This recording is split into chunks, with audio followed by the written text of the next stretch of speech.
Ezilme orada. Herkese merhaba arkadaşlar. Bugün yine Enis Cherrison'la beraberiz. Oğlum elim kayboldu. Ne haber abi? İyi, senden ne haber? Abi sen hep Enis Cherrison diyorlar yorumlarda, onu fark ettim. Evet, soyadımdan dolayı Kirazoğlu olduğundan ötürü Cherrison diye bir lakap Aynen, oldu. Hoşuma aynen. gidiyor, güzel ama bence Yo. böyle tınısı falan iyi yani. Bayağı havalı. Oyun karakteri gibi. Yani mesela Tuna tavusun İngilizcesi ne? Tavusun Türkçesi ne falan diye. Neyi tavus kuşu İngilizcesi? Unuttum valla.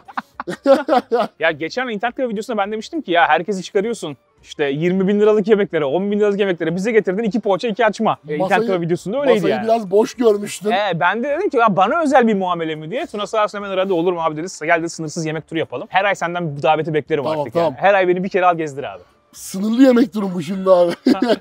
Zaten sınırlı olsun abi, ben o kadar yiyemem ya. Ama bir yeriz artık bugün ya. Bugün senin en sevdiğin mekanlar. Evet, benim en sevdiğim mekanlarda şöyle güzel tarafı var abi. Ben bu mekanları hiç görmedim, biliyor musun? Şimdi diyecek ki insanlar, o zaman nasıl sevebiliyorsun? Çünkü bunlardan hep sipariş verdiğim yerler. Videoya geçmeden de arkadaşlar abone olmayı unutmayınız. Biliyor musun abi? Videoyu izleyenlerin büyük yüzdesi abone değil kanallarımıza. Bakıyor musun o veriye? Hiç bakmadım. Hiç bakmadın mı? Ben buraya koyacağım o veriyi şimdi. Öyle bir şey var. O yüzden lütfen arkadaşlar desteklerinizi bekliyoruz. Enis abiye de abone olun. Bana da abone olun. Geçelim.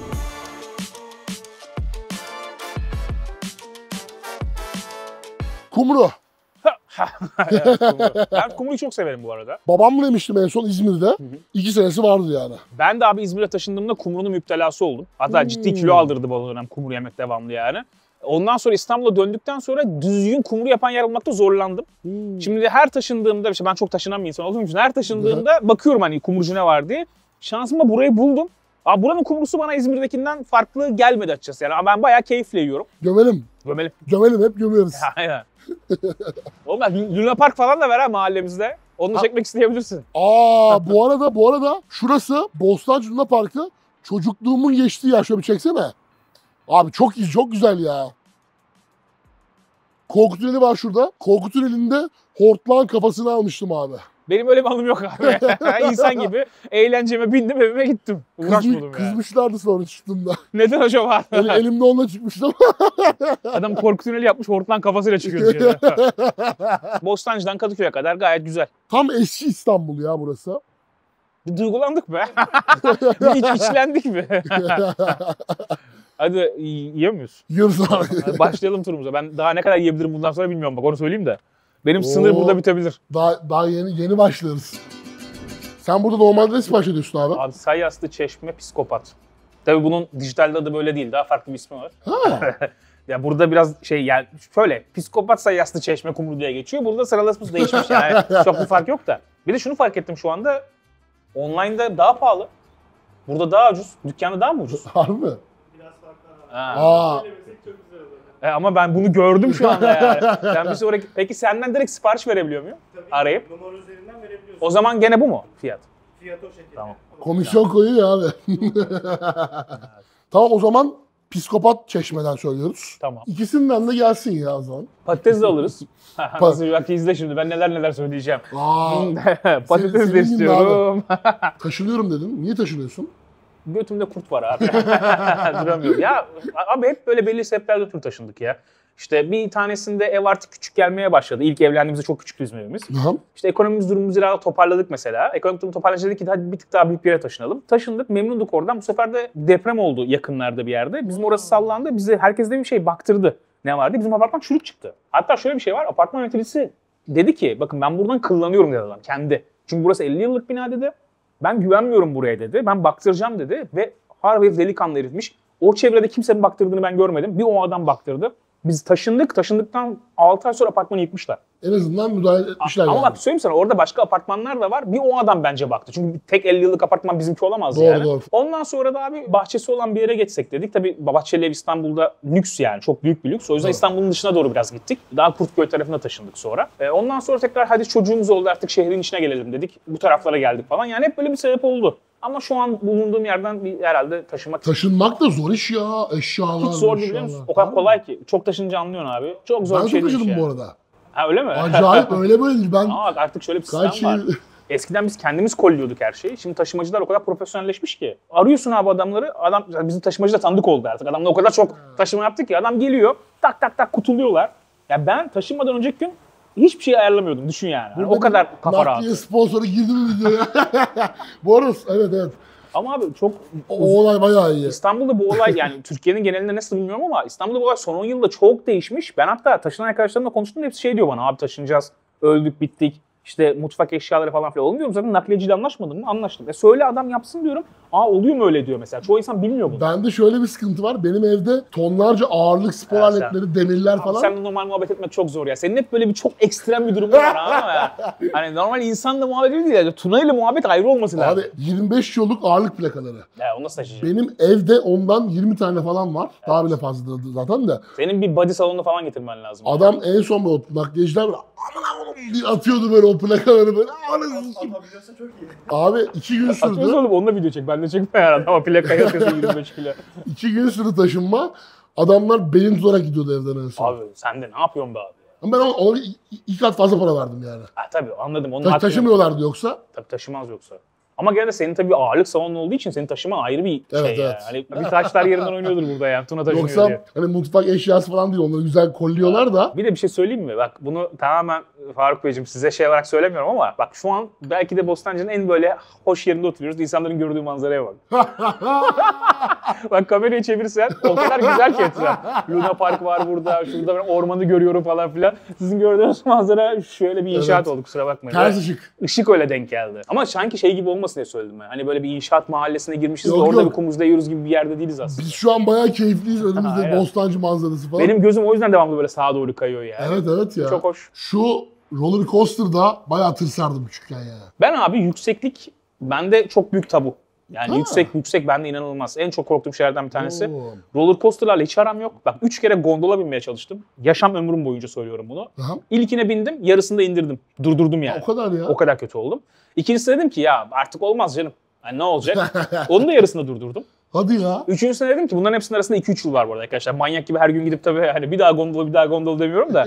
Abi üçüncüsüne bindim onu da yarısına durdurdum. Ve dedim ki bazı şeyler bazı insanlar için değil demek yani. Olabilir abi. Ya da ben her durun dediğimde durmasın onlar da yani bilmiyorum artık hani ama yanımda çığlık sesleri geliyordu. Ay çocuk bayıldı falan diye hani. Biri benim adıma bağırıyordu yani. Hani böyle geçiyor gözlerim kararıyordu yani. Böyle bir anda yüksekten aşağı inen şeyler bende yok yani. Orkun'la bir uçak kanat falan. Tabii. Her gün arıyor sağ olsun. Bu arada- Enis geliyor musun uçaktan atlayacağız diye. Orkun'un da yükseklik korkusu varmış. Uçaktan atlayarak gelmiş. Evet gerçekten tüm insanlara tavsiye edilen bir şey arkadaşlar. Eğer sizde yükseklik korkusu varsa uçaktan atlayarak gelebilirsiniz. Şaka yapıyorsun. Orkun yükseklik korkusu. Ben onun yükseklik korkusu dediği şeyin şey olduğunu düşünüyorum yani. Abi yüksekte biraz böyle içim çekiliyor falandır o. Benimki gibi değildir bence. Bu arada Kapatıyoruz galiba. Çıkalım mı abi biz?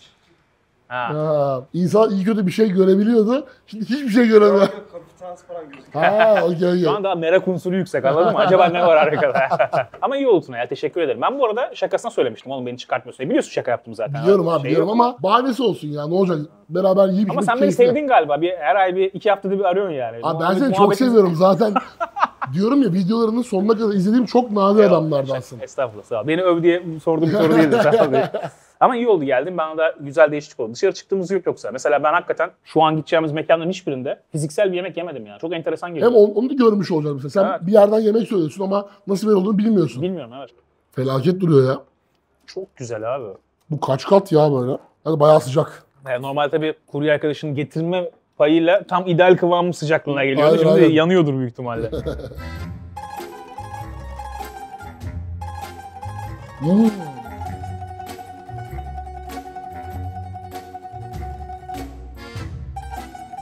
Oğlum reklam filmi gibi ses çıkarıyor ha. Tam reklam filmi oldu şu an. Sese bekle. İşte bu lezzet. Aşık kumru. Aşık kumru. Adı güzel ama aşık kumru. Siber alem. Bol da peynirli ya bir yandan. Abi ben büyük peynir hastasıyım. Peynirsiz bir kahvaltı benim için yapılmamış bir kahvaltı gibi oluyor yani. Böyle peynir takıntım var. Mesela şey sıkıntı oluyor. Yurt dışına böyle fuarlara vesaire falan gittim zor. Şu otellerde kaldığımda mesela orada peynir çeşitliliği genelde çok olmaz. Ya da otel böyle şeyse daha egzantrik peynirler olur mesela. Bir ezine, beyaz, buram buram beyaz peynirli. Beyaz peynir hiç yok yani hiç bizden başka. Hiçbir yerde Hiç görmedim. görmedim ben de görmedim. Hiç yok beyaz peynir. Yurt dışında güzel peynirler var ya yine. Kanka. Abi sen nasıl bu kadar fitsin? Ve mesela şu an bunu canım çekmiyor. Sağlam bir iraden olması lazım. Haftada en azından bir kere hayvan gibi geziliyor yani ve yeniliyor. Ben bir de kendim döneri sanırım. Ya kafanda öyle bir matematik yapıyorsun yani. Bir tanesine gireceğim. İlk zamanlar kilo almıştım direkt. Yalnız bayağı güzel ya. Ama ben bunu yiyemem. Yani yerim de başka bir şey yiyemem Tuna. Artık abi senin de yemek video sektörünü aldık ya. Oğlum ben yani ki hiç böyle bir şey çekmedim. Beni hardcore soktun yani, anladın mı? Hani level 1'den de başlatmadın ya. Yüksek level'dan başlattın. Mesela bak ben Denizliliyim abi. Hiç Denizli kebabı yemedim. Çok da yaygın değil İstanbul'da. Denizli kebabı diye bir şey mi var? Ben Var bilmiyorum. evet, meşhur bir şeymiş. Yani Denizli'de meşhurmuş yani, bilmiyorum. İstanbul'da yapan bir iki yer de varmış galiba. O zaman diyor muyuz bu video izlenirse sevilirse senle Denizli'ye gidiyoruz. Memleket lezzetleri. Oğlum ben bırakayım işi gücü. Çocuğumu da bırakayım, sen de gezelim biz. Bir nefeste Anadolu. Oğlum ben geçen çektik ya sende. Abi biz onu çektiğimizde saat kaçtı? 3.30'da falan bitirdik değil mi biz o işi? Ben o videoda aşırı yediğimi de düşünmüyorum. Çünkü aşırı yenecek bir durumda yapmadık. Birer sipariş verdik genelde yani. Abi yok ya, ertesi gün bile zor yedim biliyor musun? Yemedim yani. Ki ben yerim. Oo. Abi çok güzeldi bu yemek. Vallahi çok beğendim. Beğendiysen ne güzel abi. Ben şimdi benim önerdiğim mekanlara gidiyoruz, o yüzden ufak bir sorumluluk hissediyorum ama sen de bayağı da kumru yemiyor musun? Güzel denk gelmiş. En son İzmir'de yemiştim. Güzel bir kumrucu yemiştim babamla beraber. Burası da ona yakındı, hatta aynıydı diyebilirim yani. Çok güzeldi. Aç mısın abi? Çok. Şu an buradan çıkıp bir yere daha gidecek miyiz gerçekten? Şimdi 3 yer mi var daha? Abi onu bana bir yer daha yeter. Ya da 4'e bölelim, ben her hafta devam ederiz ya. Yarın bir daha gel, bir daha çıkalım beraber yiyelim gelelim. Şimdi mesela bitti benim şu an. Kaçtı şevkim ya. Yani tamamen doydum abi. Kaçlı Şevki, kumrucu Şevki'den. Şakir O'Neal. Ay evet ya. Evet. Unutmuştuk onları. O zaman kalkalım abi. Tamam. Hesabı ödeyip Okey. başka mekana geçelim. Geçelim.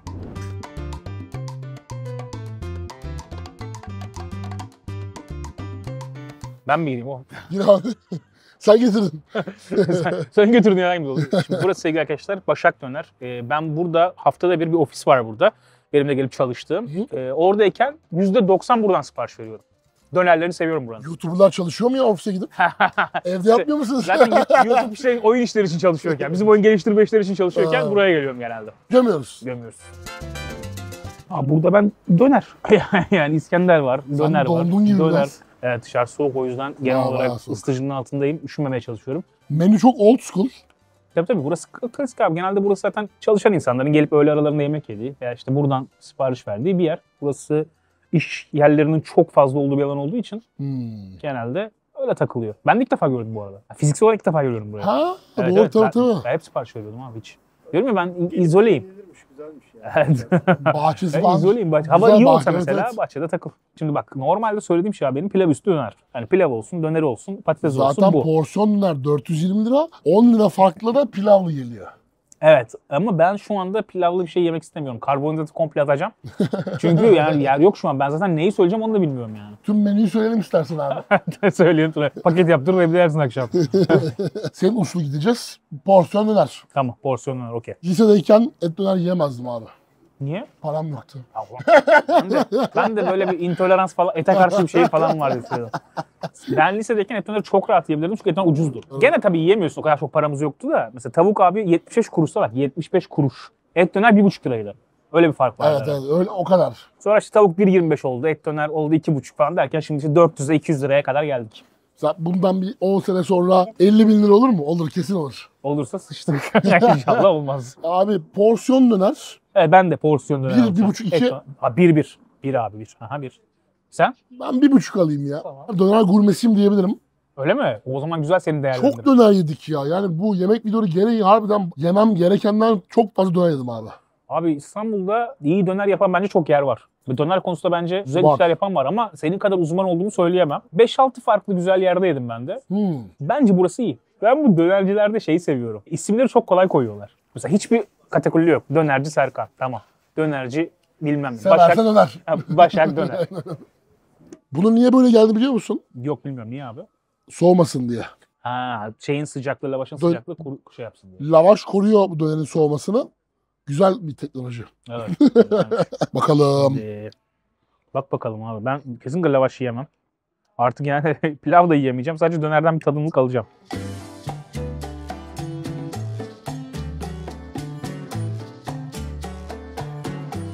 Bak, bir bazı dönerciler var burada. Top seviyede. Bir de böyle onun bir altında iyi döner yapan, onlar kadar bütçe istemeyen bir dönerciler var ya. İşte onlar arasında görüyorum ben burayı yani. Bence aroması güzel bu arada. Ben de yok. Kendine has bir şeyi var yani. Tadı var dönerin.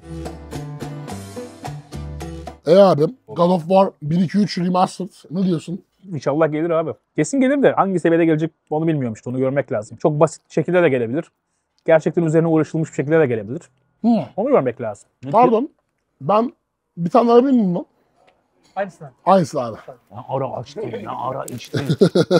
Ara. Şöyle bir ses duyun sadece bak. Tık.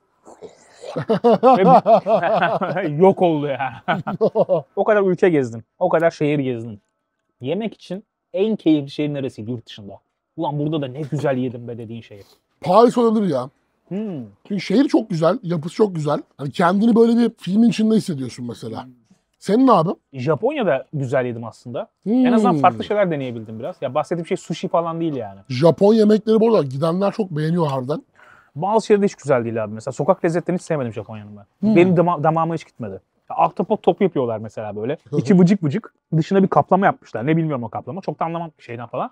8'li top böyle. Aldım dedim ki hani yerim ben bunu. Pazarda aldım yani. İlkini ağzıma attım. Dedim ki yani ben bunu yiyemem. Ulan Japonya'da şöyle bir şey var. Çöp yok yolda. Evet, bir de pazarda arkamda. Ve yanıyor aldığım toplar. Elimde tutamıyorum. Ulan ya bunları atacağım bir yere. Atmak da istemiyorum ziyan falan. Yani o büyük terletmişti beni orada. Onun çilesi. Ama restoran açısından Japonya güzeldi. Yani gittiğim restoranlar, yemek yerlerine güzel şeyler yedim yani.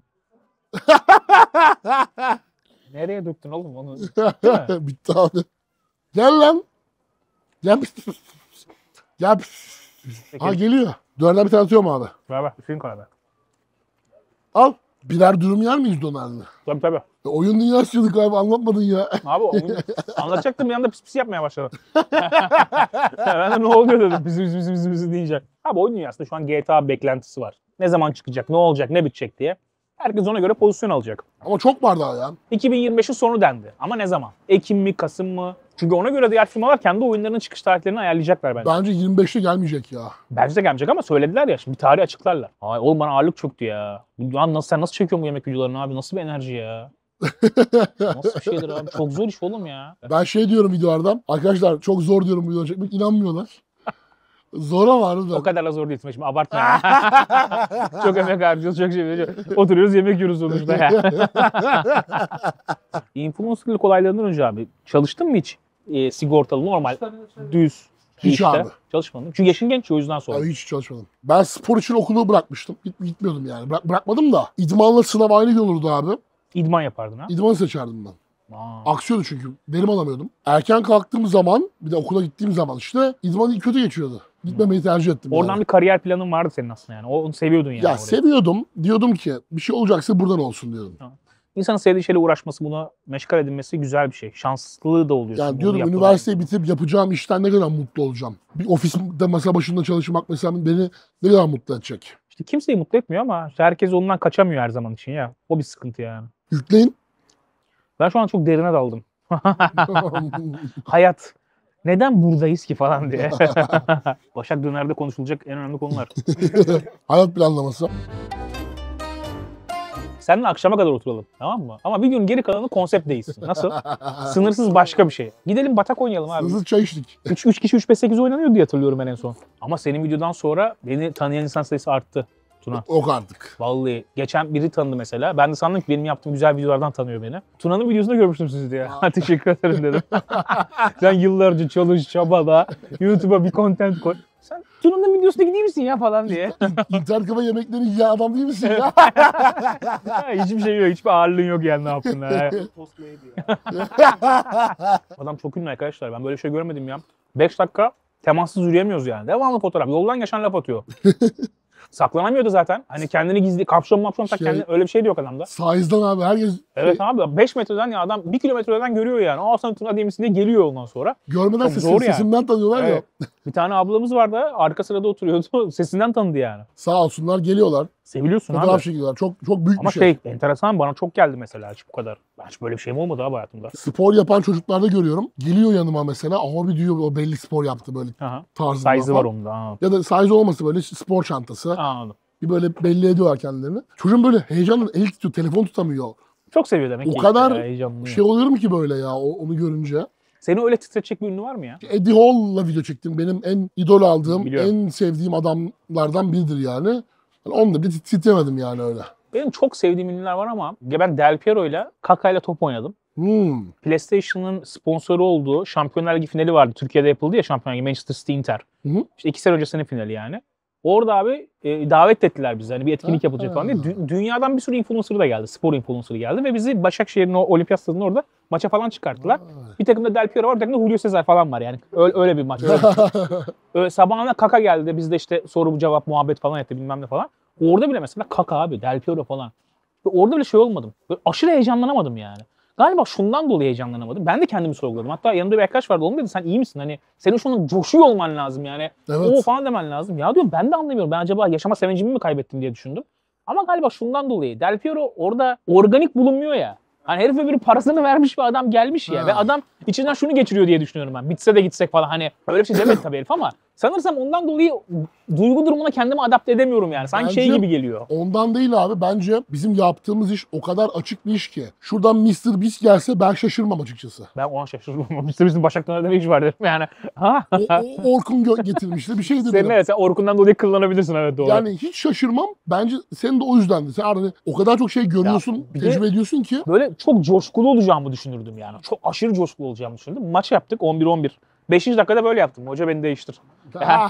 Abi çünkü ayı gibi top oynuyorlar. Ben aralarında kaldım anladın mı ya? Öyle dedim değiştir beni dedim artık al oyundan. Ben de yemek yedik abi Ediol'un evinde. Ha, gördüm diyor. Onun kanepesinde uyuyakaldım böyle 2 saat. Gerçekten Aa- uyuyakaldım. Gerçekten uyuyakaldım. Ağzımın suyu akmış böyle kanepe falan. İğrenç. Nasıl bir rahatlık lan? Adama misafirliğe gidiyorsun Eddie Hall. Yani sonuçta herif celebrity geldiğinde ve kanepesinde uyuyakaldım. Eddie'cim bir saniye bir gösterip geleceğim. Şey diyor horlarken evi titretiyorsun diyor. Ama o da anlar senin halinden tabii sonuçta. O da aynı yollardan geçmiş. Evet. Hangisi doğru? Yol için birer dürümde attırıyorum abi. Dürüm yok oğlum. Ben neye heyecanlandım biliyor musun? Ne abi? Bak şimdi bu tamamen kendi alanımla alakalı. Mesela bir oyun yapımcısıyla konuşurken çok heyecanlanmıştım. Çok sevdiğim bir oyun yapımcısı vardı abi Cory Barlog diye. Herifle denk geldik ve şöyle muhabbet ediyorduk. Otelin önünde adam burada yanında biri var falan. Kratos'un sesi var. Christopher Judge abi. Ha. Bak düşün. Cory Barlog, Christopher, ben. Bir de bir arkadaş daha vardı Şey mi? Berk diye. Your son has returned. Evet, o eski sesi. Ha Yeni eskisi. Ha sesi. yenisi. Yeni sesi.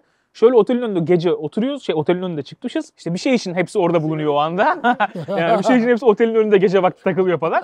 Ve oyun çıkmamış daha o zaman. God of War'un 2018 versiyonu falan. Ya oynadım oyunu falan diye. Mesela o ortam çok organikti ya. Çok heyecanlanmıştım o yüzden. Çünkü ben de arkadaşları gibiyim lan. Hani var, şey var. Ben varım. Aynen. Pijamaliz baba ne yaptın falan diye. Mesela o çok heyecanlandırmıştı beni. Ben öyle anları daha çok seviyorum. Kratos'la oturuyoruz. Evet. Ve o doğal bir an yani. anladın Doğru mı? Hani doğru evet evet. kimse orada şey değil yani. Bir an doğal bulunuyoruz ve o çok güzel bir andı mesela. Oh be yaşam sevincim hala yerimdeymiş. Yok abi YouTube'un işte en güzel yanlarından bir tanesi. Her an farklı insanla tanışabiliyorsun ya. Farklı. Ama ben hiç tanışmıyorum işte. Benle aramızdaki fark o. Ben evdeyim oğlum. Sen geziyorsun. Orkun'la Ankaralara gidiyorsun. Bilmem kimle bir Böyle yerlere deme ama gidiyorsun falan filan. seni de alırız ya. Hayır bu tercih oğlum. Ben şey demiyorum. Ben gezmek istiyorum ve beni gezdirmiyorlar demiyorum yani. Ben evde olmayı tercih ettim. Ama abi sen de deniz yapacağız. Yiyeceğiz deniz. Seni kimse gezdirmiyor abi. Evdeyiz. Yalnız başımıza kaldık. Çıkacağız Betun'a ya. Ne arkadaşım var ne kardeşim ne dostum hiçbir şeyim kalmadı ya. Nereye gidiyorsun şimdi? Sendeyiz abi top sen de ben hesabı ödeyeyim. Uçalım.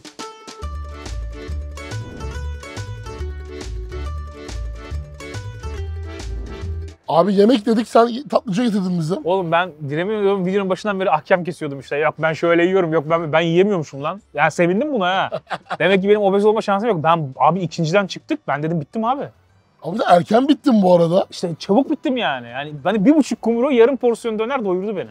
Bitirdi yani. Dedim bir yemek yerine daha gidelim diye. Bak ben dedim ki gelirim. Gelirim. İstediğin yere giderim senin. Hiç fark etmez. Ama dedim ben bir tırtıklarım o kadar yani dedim. Artık hakikaten sıkıntı. Onun da bir anlamı yok abi. Abi sana bir söyleyeyim bak yaş çok önemli bir faktör. Çünkü tansiyonu falan düşüyor oğlum seni çok yiyince. Bak belli bir yaştan sonra bende oldu o. İsten olmazdı hiç. Yani böyle bir şey oldum. Fazla yedim ve bir gözüm falan gitti yani. Ben çok yaşamam gibi duruyor. Tansiyon çıkmıştır abi. Ya çıktı işte ne olduysa Çıkmıştır, artık. aynen, Bilmiyorum aynen. ya. Öyle şeyler bende sıkıntı abi artık dikkat ediyorum o yüzden. O zaman tatlımızı yiyelim, keyfimize bakalım. Olur. Tamam. Sohbet muhabbet. Ha bize burayı çok önerdiler. Çok enteresan çikolatalı tatlılar var diye. Ben buna girişebilirim mesela. Pompei, Lotus Cheesecake. Pompei bu arada bak. Katman katman ya. Bunun sebebi Pompei yanardağda yok olan bir şehir aslında. Ha biliyorum. Ha biliyor musun? Evet. Ha. Cahil mi sandın oğlum bize? Herkes bilmez ama. 3-5 bir şey söylemez miyiz? Söyleriz tabii. Ben söylerim abi sen birer tane alırım. Şu an tatlı yiyebilecek kıvamdayım. Yani Ha. belli, yani şöyle hesapladım şu an 10 kaşık alabilirim. Tatlının yeri ayrı diyorum, inanmıyorlar ya. İstiyorsan Dubai çikolatası ne? Sıkıntı yok. Sever misin Dubai çikolatası? Bilmem yemedim ki hiç. Harbi mi? Evet. Hiç. Hiç yemedim. Senin daha Dubai çikolatası bekartın duruyor o zaman. Benim anlamadığım şey şu. Dubai çikolatası harbi işlerime niye şaşırıyorsun? Zaten Dubai çikolatası 3 aylık şey değil mi? Abi ama herkes yedi ve videosunu çekti ya. Yeah. Tamam senin de yemen lazım ama artık olmaz böyle ya. Demek ki beni influence edememişsiniz yeterince. Ben şimdi influence'layacağım seni. Antep fıstıklı Mox, Antep fıstıklı cheesecake, şundan. Dubai çikolatası normalinden. Klasik Dubai çikolatası, onu yemen lazım abi. Tamam. Çay içer miyiz yanına? Ben kahve alırım ya. Kahve. Americano var mıydı hocam? Var. Americano alırım ben. Ben mi Americano alayım o zaman? Tamamız ya. Benim abi aşırı çikolatayla çok aram yok. O yüzden çok merak istedim çikolatanın yani. Hani böyle safi çikolataya bir düşkünlüğüm yok yani. Ama Dubai çikolatası şimdi değil. Ama Shortslar yapıldı. Ama bitmedi mi onun olayı ya? Tepkiler verildi. Dubai çikolatası diyoruz falan böyle. Ama sonra bitti bunun olayı diye hatırlıyorum ben. Sanki o bir ay falan sürdü sonra geçti gitti. Bir ayda uzun sürdü sanki ya, Öyle değil mi? mi? Ya 2 ay sürmüş olsun yani. Ondan sonra ben bir daha şimdi Dubai çikolatası muhabbeti görmüyormuş bir yerde. Doğru, şu an bitti. Ay bu bitti yani onun yani. Ama pahalı Dubai çikolatası. Gördüm. Pahalı yani. 200 gram 500 lira, 500 lira. Çok Allah. Pahalı. Öğreniyoruz Betuna sayende. Dünyadan haberimiz oluyor vallahi. Yani. Bir mekan var abi, isim vermeyeyim. Sırf Dubai çikolatasından aylık 110 milyon TL ciro yapmış. Ne diyorsun ya? Yoksa adı şey mi? Ha söyle. Tatlı harbiden ha. Porsiyonlar büyük Yani yani şu belli oluyor mu? Oo, bayağı şey. Bayağı büyük bir şey. Oğlum bunun cheesecake'ini bırak çevresiyle doyarım zaten. Yani şu habitat beni doyurur yani. Ya çikolatanın kalınlığı da bununla bina inşa edersin ya. Tuğla gibi baksana. Meşhur çikolata bu değil mi? Meşhur Dubai. çikolata bu abi. Bir parça Önce bundan Isırarak- kır. Gel abi. koparıyorum. Kopar. Ha. Tamam. Yiyorum. Çatal alabilir miyiz? Burada. Ha, orada Servis. mı? Ha, Servis oradaymış. burada. Oraya kaşık bıraktım isterseniz. Ha. O eyvallah. Yok, kaşıkla yaparız ya. Reaksiyon videosu hadi bakalım. Reaksiyon. Böyle, bir tepki vermen lazım. Güzel.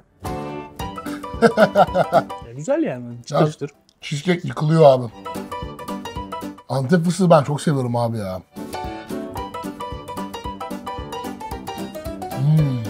Ben bayılacağım birazdan. Oğlum nasıl yiyorsunuz ya? Sen bayılırken cheesecake bitti bile. Harbiden ha ben. Şunu hala damağımda şey yapayım. Abi ben bir de su alabilir miyim ya bir tane daha? Çünkü İster misiniz? Lütfen. Tamamdır. Allah aşkına yeme artık. Çok tokken yemek videosu seyredilince kötü geliyor değil mi böyle? Rahatsız. Şu an ben ondayım yani. Şu an Tuna'nın yanında oturmak beni rahatsız ediyor şu anda. Ya çünkü şu an çok tokum yani. Tuna iştahla yiyor ya beni çok şey oluyor. Sen şu an canlı bir yemek videosu izliyor gibisin. Evet ya abi.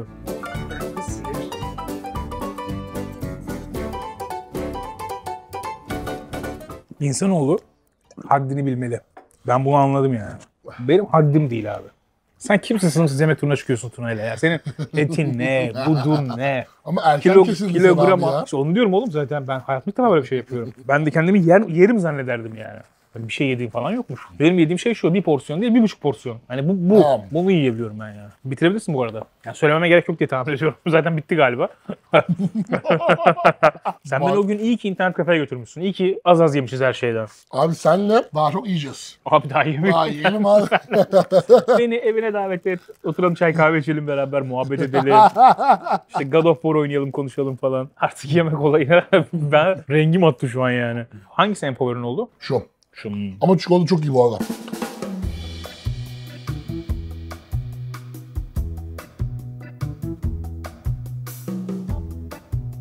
Sen 6 kişilik çikolatayı falan yiyorsun yani bence. Kalın, bayağı kalın. Anladım ama insanların niye sevdiğini. Ne çikolata gibi. Çıtır çıtır. Böyle kadayıf. Kahvenin yanına şöyle bir parça. Ha evet. Ufak bir parça yersin yani evet. Bu değil. Bu değil. Seni rahatsız etmiyor mu bu kadar tatlı yemek bir yanda ya? Tatlının yeri bende ayrı abi. Onu anladım oğlum. Ama o kadar mı ayrı yani? Hani çok mu ayrı yani? İki farklı mide gibi. Ay çok enteresan ya. Abi yemek yeme oyunu var mı? Yemek yeme oyunu. Hiç yeme oyunu görmedim. Eating Simulator. Hiç görmedim. Aslında mantıklıymış yani yapılabilir. Vardır da belki. Bakmak lazım yani öyle bir şeye. Güzel fikir lan. Bak bunu oyun çıkar ha. Seni izleyen adam çok. Ha. Buradan bir oyun yapar yani şimdi. Abi Türkiye'de şöyle bir şey var. Simülasyon oyunu şu an çok yapılıyor Türkiye'de. Euro Aşırı Truck. simülasyon yapılıyor. Bizde şey olayı iyi abi. Mesela dünyada popüler olan bir şey varsa eğer simülasyon trend olmaya başladı ya. Bizimkiler onu iyi analiz ediyor. Yani Türkiye'deki firmalar dünyada o trend olan şeyi iyi analiz edip o türde bir şeyler yapma konusunda iyiler. Mobil oyun sektöründe de o yüzden çok büyüdük mesela. Mobil oyun sektöründe de Türkiye iyidir. Euro Truck bana saçma geliyor abi. Abi adam tır kullanmayı seviyor. Ne yapacak? Dışarı çıkıp tır mı kullanacak yani? Araba yavaş gidiyor ya, ben anksiyetem azıyor. Abi zaten onu oturup da böyle klavye mouse oynamayacaksın. Oturacaksın. Gamepad direksiyon setiyle müziğini açacaksın. Yola bakacaksın. Ha, selam vere vere. Artık ne müzik dinliyorsan. Ben oynadım yani. O şeyi keyifle ya. Ben de oturup oynamam 20 saat de. Ha. Ama seviyorsun o olayı, deneyimi. Gerçekten başka bir haz veriyor yani. Bir şey söyleyeceğim. Hastaneye sen mi beni kaldırırsın yoksa ben ambulans çağırayım yavaştan diye. Arkadaşlar bunu evde denemeyin. Zaten yani bütçe olarak da denenebilecek bir şey değil çok fazla da. Yani ama gene de bünyeyi çok yıpratan bir şeymiş. Göründüğü gibi değil Arka yani. arkaya. Tabii canım. Buradan bir lahmacunumuz var. Lezzetledik şimdi abi. Buradan benim lahmacuncu bırak, o yemek yemem 3 gün sürebilir ya. 3 gün sonra ilk yemeğimi boğazıma atabilirim yani. Allah'ım. Al kapak fotoğraf olarak bunu çekersin. Ben bayıldım. Abi sağ ol valla yemek turuna geldiğin için. Ne demek oğlum ya? Yapamadık ki düzgün yemek turu. Yaptık ya, yine bayağı yedik bu Ya arada. ben şeye üzüldüm sadece yani. Hani senin bir video şeman var. 4 mekan istiyorsun falan. Şimdi benim yüzümden 3 mekan oldu. Yok, Mesela Lemur'la da 3 üzüldüm. mekan yaptık. Ama şimdi Lemur'la 3 mekan yapmak önden tahmin edilebilecek bir şey.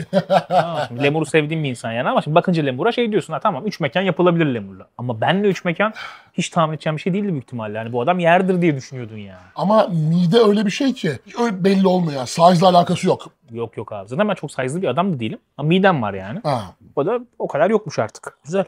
O zaman sonuna mı geldik abi yeme turumuzun? Öyle oldu Tuna ya. İnşallah seni üzmemişimdir. Yok Güzel abi bir yok, geçmiş ya. gayet keyifliydi, ben çok keyif aldım. Bir sene boyunca bir de aramıyor değil mi böyle?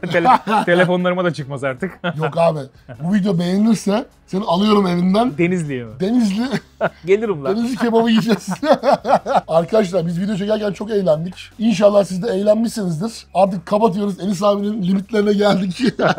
Kendinize iyi bakın. Görüşmek üzere. Sağ olun. Hoşçakalın. Teşekkür ederim. Görüşürüz arkadaşlar.